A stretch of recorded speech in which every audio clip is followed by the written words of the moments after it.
this week's edition of Pickin' and Puttin'. For you folks on the audio, I just showed our Pickin' and Puttin' coffee cup. I'm joined, this Dr. Z here, I'm joined by Liberty Bill Edwards from the Chicago South Studios here in Charlotte, North Carolina, along with my Scottish golfing buddy over there, Mr. Dr. Fu Manchu. He plays on a Titleist sponsorship. Okay, Bill, you got any shout outs to start today? Yeah, let's kick it off. Kamaya Johnson, a young man who picked up the game of golf. He lived in apartments right by a golf course, and some folks on the course were nice to let him go out there and play and work and learn his way around the game. And really just giving him access to the game has launched a professional career, and the PGA Tour awarded him a sponsorship exemption a couple of weeks ago in Torrey Pines. Unfortunately, he got COVID, but now he's feeling better and he's back out there playing professionally on tour this week. It's a great example of what can happen when we just give someone access and an opportunity about how they can really season in this country. Kamaya Johnson, to me, is everything what America represents when it is great. Yeah, he's got a couple more exemptions coming up. I hope he does, because yesterday he kind of struggled. He was last place, but he'll come back. You know, that's a tough place to put yourself right out of the chute. Good golly. The other one I got is a guy named Kevin Hall. He's another black kid who's playing, who is a wonderful story. You watch for him today or this weekend. He was a Big Ten champion from Ohio State in 2004, and he's 100% deaf. He lost his hearing at age 2 from a virus. And there's a fascinating video on Twitter. Look it up, with Jack Nicklaus tells him how to play Pebble Beach yesterday. It's really good, and he stands there and watches it with the on the iPad with the verbal written. Really cool, really cool. So that's one shout. I want to shout out to Stick, who was going to be on the show today from Memphis. Wasn't feeling well after his second COVID shot, so we'll look forward to having Stick and Mike in the next week or two and talk about Beale Street and Memphis music. Well, let's get going talking about a little sports today. We'll get into some golf too, but Bill, you lead it off. You want to talk about the ball of all things. Let's think, what the baseball's goofy. That's way the ball. Come on, man, go for it. Well, it's kind of funny. Just last week, or actually 2 weeks ago, we were talking about distance and golf and how the equipment manufacturers might make some changes. And you even had the great suggestion of maybe the Masters would come out with their own custom ball to be played on that course. Well, Major League Baseball, they've been at this for several years now, where they just randomly decide to change the baseball.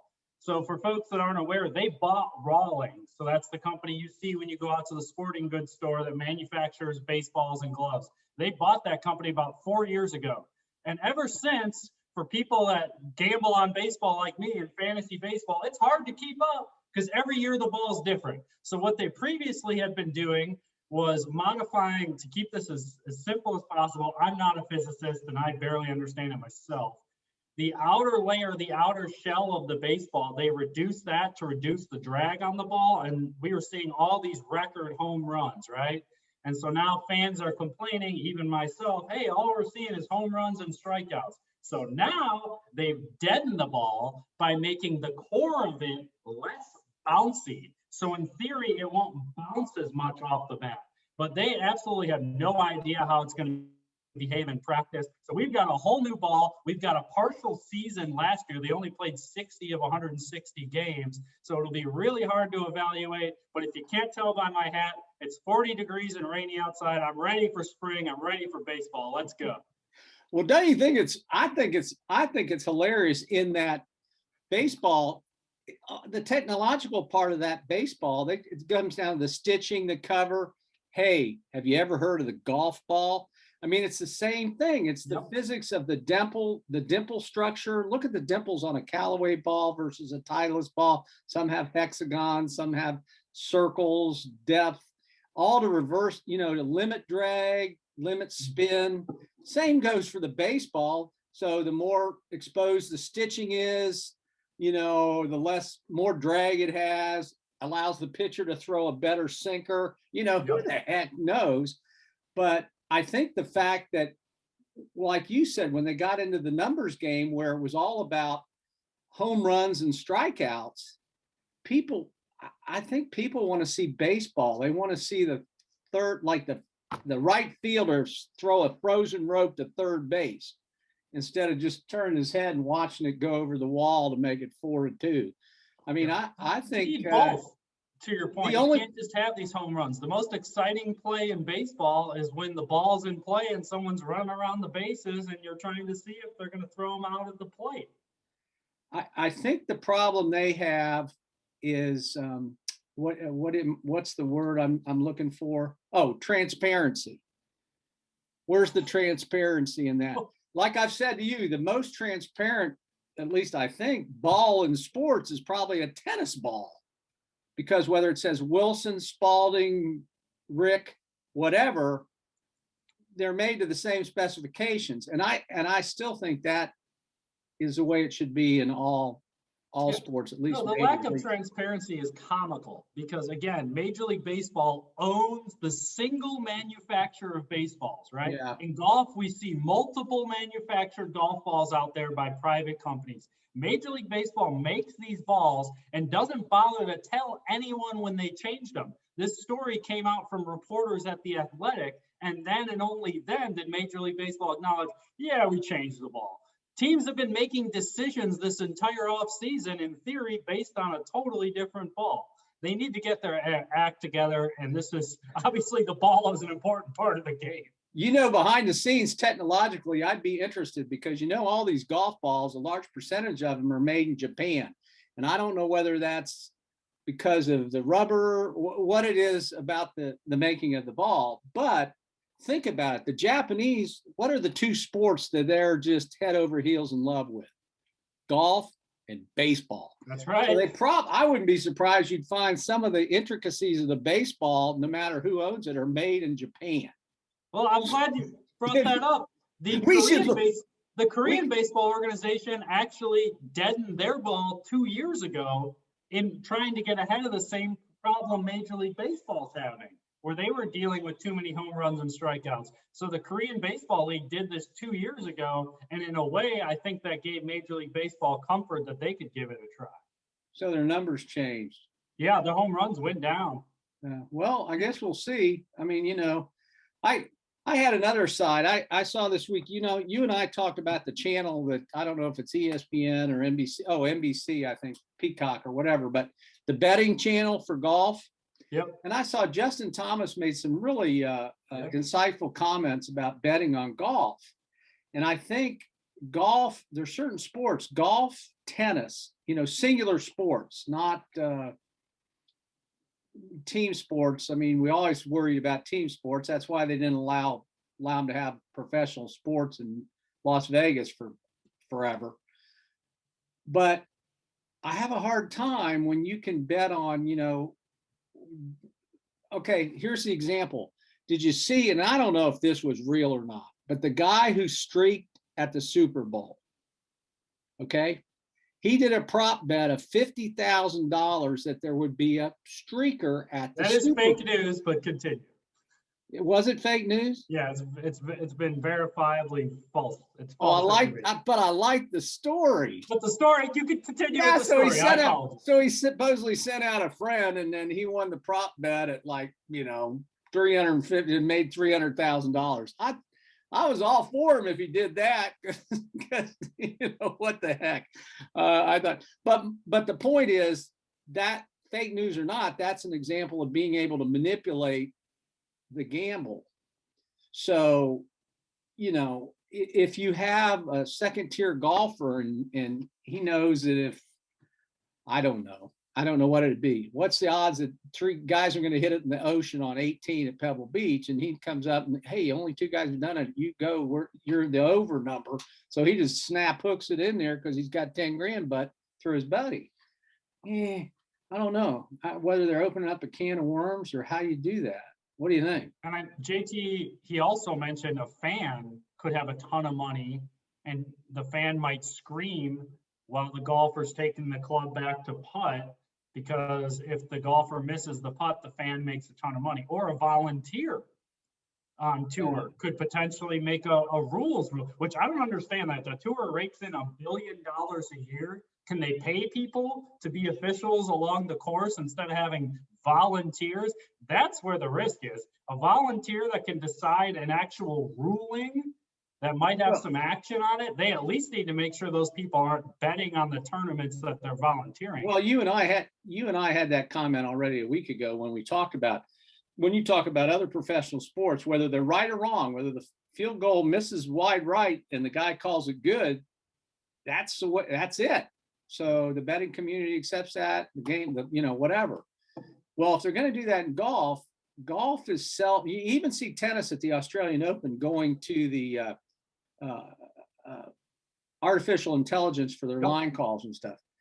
If golf is going to go to that, gentleman's game or not, then the officials are going to have to be 100% called over on every ruling, and the gentleman's game part of it, barring something very simple, like, there's a alligator next to your ball, or you get a drop or whatever, I don't know, but they're going to have to make it so that it's clear that he did what was the official said. Now, if the official was wrong, so be it.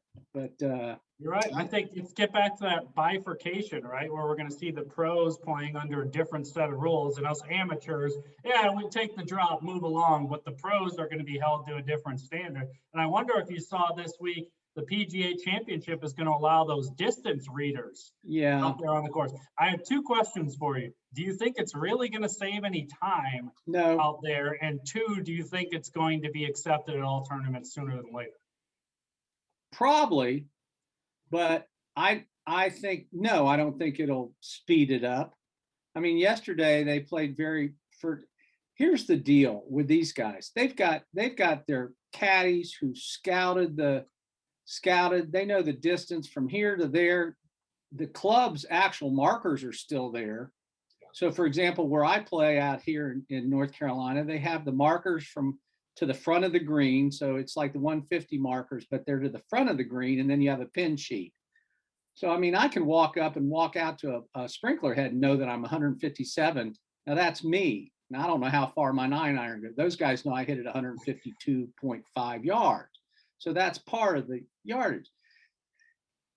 I just don't think it speeds up their play at all. It's okay to do it because it's a technological advance, but don't do it under the guise that you're helping to expedite the speed of play. Because where I learned, I'll tell you this, just on my own playing, I learned that I had a friend of mine that I play out with out here, and he had one of the watches, okay, the Garmin or the Apple, whatever, that give you the yardages. And the real-time effect of that is he just walks out to his ball and goes like this, and it tells him precisely middle of the green, front of the green, hazard, all that, just as he walks to his ball, okay? So he doesn't have to go get the thing, shoot. So he's faster than these other guys that are out there going, oh man, what's the slope? What's the temperature today? Am I uphill, downhill? Come on, I just don't think. I guess I was raised where every course had a 150-yard tree, a pine tree, and then you guess from there. You might know the pin sheets, how where it is in the middle of the green or whatever. And you'll find through your life, all you golfers out there know, there are people that are precision players and there are people that are field players. And Faldo was a precision player. Freddie's a field player. Arnold was a field player. Gary Player was precision. I mean, they're guys that just played that way, and that's okay. Whatever works for you. But long story short, I'm not a fan of it. I use them. Don't get me wrong, but I don't think, and I don't have a problem that they use them. I just don't think it'll speed up play. Well, and once you open it up, now they're going to expect to use it at every tournament, and bringing it kind of back to baseball. That's where the whole sign stealing scandal emerged, was implementing new technology without really thinking about the impacts, where all of a sudden these teams were recording the signs that the catchers were giving, relaying that to the hitter with a trash can so the hitters knew what pitches were coming. So golf needs to be careful that these devices are being monitored, that they're not doing anything else out there on the course nefarious before they just open it up. Well, it's interesting to me because they talk about doing this. Now, I think this was just the PGA of America, Yeah. the PGA events. But where I wonder about this is at the same time, the RNA and the USGA were talking about eliminating from all of their events yardage books. You can use them in the practice rounds. I mean, does that include those greens books that are like? I mean, if I love him to death, and I love everything about his technological stuff. But Bryson walks onto the green and he's got a 2-foot putt. Got a protractor out. And he's got the arrows and the slant. And I'm going, just hit the darn putt. Come on, you know. Now, in his defense, if he was playing with me, it's good. We don't want to be touching that pin, man. You know, it's dirty. So yeah, it'd be good. But yeah, no, I don't know. I don't have a thing about that. Well, let's go. Oh, go ahead. We want to get your thoughts on Pebble Beach. I know you've played out there. We're recording this heading into the second round. The leaders 10 under. I believe the last couple of years, the winners have only ended up at 19 under. So yeah, last do you year, expect the course to play a lot tougher the next 3 days? And what can you share from your own personal experience? Well, I will tell you, yesterday with no breeze and soft conditions, Pebble is a fair course. It's not a hard course, even for a good amateur. I mean, it is, but it's really fun to play. But Spyglass, where they play the other round, can play much tougher. And if you look at the scores reflected that. The best Spyglass round, I think, was 6 under. But other than that, it was 4 under. And most of the guys over there were par or even or over. Oh, by the way, my Jordan and Paul Casey picks ain't bad so far. Just putting that out there, guys. Hope they hang in there over the weekend when this is over. But to tell you about it, it's here was an interesting stat if you listen to it. If you put all the square footage of all 18 greens at Pebble Beach, they fit into the 18th green at St. Andrews. Yeah. That was crazy. When you're looking at the flybys. Yeah, so the greens are just tiny. And you play it, but if you and I go out there and play, the par fives can be reachable from the men's tees, the pros obviously, but for, let's say, a single digit handicapper can reach. I mean, but I want to tell you, if you folks are watching on TV, I think it's 15, the par five, and you watch those guys. If they can be 5 feet of the hole, but if they're above it, good luck. In other words, so I heard Nicholas saying that you always had to be aware of where the Pacific Ocean was, not Carmel Bay, because every green, everything on there breaks towards the Pacific Ocean, every putt. So wherever your putt is, if you know where the ocean is, it breaks that way. I didn't know that, but it makes sense. Yeah, it makes sense. Well, they always talk about that. You know, they talk about in the desert, it breaks towards the mountains, Indio and whatever at Palm Springs. But what I was going to say is the most interesting thing as an amateur playing out there is you get out to about the 4th hole, and from 4 through about 9 green, and that's where Gene Hackman's house is, by the way, behind 9 green. Watched on TV. It's an unbelievable house. The greatest movie basketball coach of all time. Yeah. Oh yeah. Hoosiers. Yeah, he was great. Plus he got out of an upside down boat. You got to give him credit for that. Poseidon Adventure. But that being said, that whole stretch, you just go along the ocean and you will not be in a more beautiful place in the entire world. It's just spectacular. Well, what happens is the Rangers come along, and we were playing plenty fast. And the Rangers come along and they keep telling you, move along, boys, move along. And it's not because you're playing slow. It's because everybody's taking selfies for 6 holes. Literally, you're going, that little par 3 that's like 7, it's a downhill. It's 100 yards long. When I played it, it was a 30-mile-an-hour wind, and I laid up. I took a 5-iron and punched it down the hill so I could make a 4. Everybody else hit it in the ocean. I said, oh my God. It was 100 yards, 105, 10 something. But Uh, it's the greens. The greens are spectacularly tough to putt if you're not. You really have to be below the hole, and you have to watch it today or this weekend and watch where they hit the ball. I to answer your question, the weekend they're playing both rounds at Pebble, but they're going to have weather. Yeah.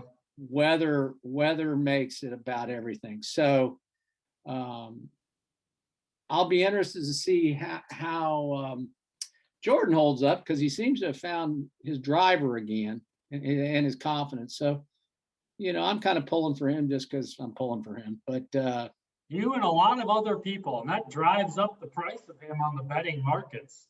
People love Jordan Spieth. They love that young story, the comeback, right? Everybody wants to see the comeback. yeah, the only problem is every once in a while he's been tucking in that 8, or 7, and at this level you might have a 7 or a triple, but if you have a couple of them, you're out. When these guys are shooting 20 under, so we'll see after today, because he and the group that shot all these low scores yesterday go over to Spyglass, and if the weather picks up, Spyglass will be tougher. It's a fun course. They're all right there, so you get to play that too. Yeah, I miss Bill Murray. He's kind of fun walking down, drinking people's beer and playing. I'll be glad when they get back to that kind of sense of humor. But it's a fun place, and I would say on people's bucket list, if you ever hear Jack Nicklaus say, if you dropped him on a plan and said you can only play one round of golf, that's where he's going. And he knows the whole world, so I accept that, because I went there once or twice, once as a child and once as an adult, and the only problem is you need an annuity.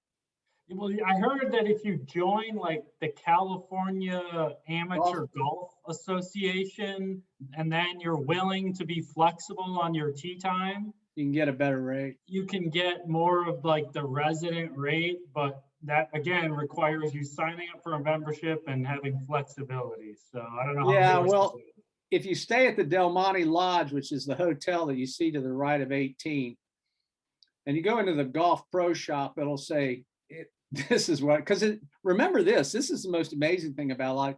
It's like Torrey Pines. Pebble Beach is a public golf course. Yep, that's how they do it on the West Coast. Yeah, okay, so it's a public course, but greens fees. Now, I don't know what they are now, but I'm going to say they're $500. So it's something. And so it'll say greens fees, general public, $500. Guests to the Del Monte Lodge, $500. So you don't get any deal. Now, they may be coming after me because it may be better than that, but yeah, it's pretty expensive. But it'll be fun to see, and that'll be a good thing to watch this weekend. So yeah, it's pretty much all we got. College basketball, NBA, but golf really has the stage for the next couple of weeks here. I don't understand why they don't do the players in late February before March Madness kicks off. Yeah, I'll tell you what. I mean, if we said a year ago, I just I'm not into, and I don't think anybody else is either. I'm just not into college basketball. No. I mean, I'm not excited about filling out my brackets. I don't even know who the teams are. I mean, I put it in perspective. I love North Carolina Duke basketball, and I watched it last weekend when they played, and I couldn't name, and this is just me, but I couldn't name one Duke player. Oh, and I didn't go there, but I always know the players. I couldn't name one. And I will say, for me, college football, I didn't really get excited until the playoff, and then I really enjoyed the playoff, and maybe that's what it'll be for college basketball. But I think underpin, these guys aren't getting paid. It's a risk. Like, the schedule's jam packed, and I think that kind of underpins a lot of the angst around. Well, here, just an aside to that, Jay Bilas, who's my favorite to listen to because he's just above board and honest, and they asked him about this stuff the other day. I don't know what I was listening to, but he was being interviewed this week, and I know what it was. He was asked about the North Carolina Miami game being canceled. Yeah. And, you know, Miami was in town. North Carolina had all tested negative. But a video surfaced that after they beat Duke, which is their huge rival, they did the usual thing. They go down to Franklin Street and everybody comes out and they party. Okay. Yep. And the players were there and they didn't have masks on. Okay. So I get all that. And his point was, you know, they're still young adults, whatever it is. He said, well, I understand that. He said, I have a problem with it in that those kids go back and they're all living in a hotel since July, all of them. He says, I know the inside on Duke. They live in a hotel and then they go do virtual class and then they go to practice. Yet the coaches go home. Okay. The coaches go home and get to live their life like you and I. He says, I got a problem with that. He says, I'm not saying it's wrong, but I'm not throwing darts at these kids for being kids or young people or whatever. And the fact that it took that long in the season for a story like that to emerge is a testament to the commitment of these student athletes. I am shocked we haven't heard one of those stories every weekend. They've been cooped up for a year now, and this is the first time we've had a team have that happen. I think that's pretty admirable by these young men. Well, and I'll say that, you know, I'm not a Coach K lover, but in defense of Coach K, in December, he canceled their non-conference games because he said, my kids haven't been home since July and I'm letting them go home. Yep. And you know, when they're here in our bubble, they're as safe as anywhere in the world with all the testing and all the doctors and Duke Medical Center and yada, yada. Yep. He says, so I'm letting the kids go home. It's the holidays. And I, you know, at the time I go, yeah. And then in retrospect, I go, well, good for him, you know, yep. Good for him. So, well, you got any parting thoughts you want to give? Oh, yes. One more shout out, actually, for parents with young children. There's an app called, and you should check this out. It was featured on Good Morning America the other day. It's called Mojo, Mojo. And essentially it's an app to design practices for your kids, like literally age 5 and up, at home to get ready for their sports. So it'll give you a little soccer practice on the app, a little basketball practice, some drills that you can work on with your kids at home if they're not able to get out and participate as much in the sports. Because we are, you know, there was a drop off in youth sports participation prior to this pandemic. It's only accelerated like many other things with this pandemic. So this is a solution to get kids practicing and engaged in sports at home if they're not able to go out and be as active with their teammates. Oh, hey, I got another shout out. One, all you folks out there, listen to the Golf Shop Radio Show on TuneIn and all those places. Find them on Twitter under @Golf Shop Radio Show. I got a shout out to myself. You guys got to read my blog this week on @mymdcoaches.com. I usually don't do that, but I wrote a blog that's going to come out next week, and I'll do a video to follow, which is I took all song titles and wrote my blog using song titles. Oh, wow. Yeah. So it's kind of fun because my tagline at the end was, I heard it through the grapevine that things, they are a-changing. Ah! So I got a little Bob Dylan and Marvin Gaye in there to close it out. It's a fun thought, and by the time you read through it, you're singing all the different songs. You don't even know what the hell I was writing about, but that's okay. I have a feeling it's going to give us content for this show. Yeah, well, it was fun to do. Cross-pollination. You know, I'm up here in the Picket and Putton corporate attic here, and then I feel like Tony off PTI in the attic when I do this show, but it's not quite as elegant as his, but it's pretty good background. Well, I got to finish this up with a quote. So this one, and for Black History Month, for those of you who are celebrating that, here's the quote. There are years that ask questions and years that answer. Seems similar to the last 2 years. There are years that ask questions and there are years that answer questions. I'm ready for answers. And the lady who said that was Zora Neale Hurston, Hurston. She was a Black writer and movie maker from the Old South. She was born in 1891 and died in 1960. So wow, you can look her up. Huh? Zora Hurston. Just ask Siri. She'll tell you all about her. So, well, we look forward to seeing y'all next week. Anything else you want to say, Billy? I can't wait for spring. Let's go. Okay, well, we've been picking and we've been putting, and we'll look forward to seeing you on next week's show. Hopefully we'll get Stick and Mike in here to talk a little Beale Street music from Memphis. And shout out to all our followers out there. If you watch us on YouTube, please subscribe, ring the bell, and we're on all those other platforms, Apple, Spotify, Amazon, Stitcher, you name it. I'll give them all a thing. If we're shooting for advertising, FootJoy, here we are, baby. You know, Kia was back there. Any of you guys out there need some plugs, let us know. Okay, guys, we'll see you next week. Adios.